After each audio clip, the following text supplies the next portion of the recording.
একবার একটি গ্রামে একজন ধনী ব্যবসায়ী থাকতেন। তিনি খুব কৃপণ ছিলেন এবং অন্যদের সাহায্য করতে নারাজ ছিলেন। গ্রামের মানুষ তার কাছ থেকে সাহায্য চাইতে আইলে তিনি সবসময় বলতেন, আমার নেই, আমি সাহায্য করতে পারবো না।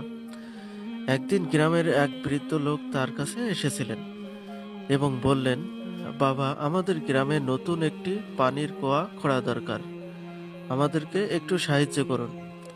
ব্যবসায়ী রাগ করে বললেন, আমার টাকা দিয়ে কোনো কিছু করা যাবে না, আমি কোনো সাহায্য করতে পারবো না। বৃদ্ধ শান্ত স্বরে বললেন, সত্যিকারের ধৈর্য আল্লাহর নিকট বড় পাওয়া। যা আপনি ধরতে চান তা একদিন আপনাকেই খুঁজে পাবে।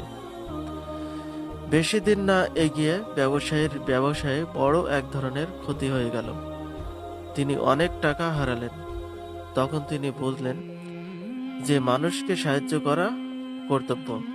সত্যিকারের অর্থে মানুষকে সাহায্য করলে শান্তি মেলে, অর্থ সম্পদ কমে না। এরপর তিনি ধৈর্য ধারণ করলেন, মানুষকে সাহায্য করতে লাগলেন এবং ধীরে ধীরে তার জীবন শান্ত এবং বরকতময় হয়ে উঠল এবং তিনি ধনী থেকে আরো ধনী ব্যবসায়ী, আরো বড় ব্যবসায়ী হতে লাগলেন।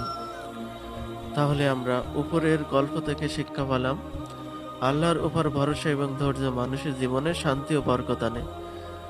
ধন সম্পদ মানুষকে বড় করতে পারে না, বরং সদকা ও সাহায্য মানুষকে সঠিকভাবে বড় করে তোলে।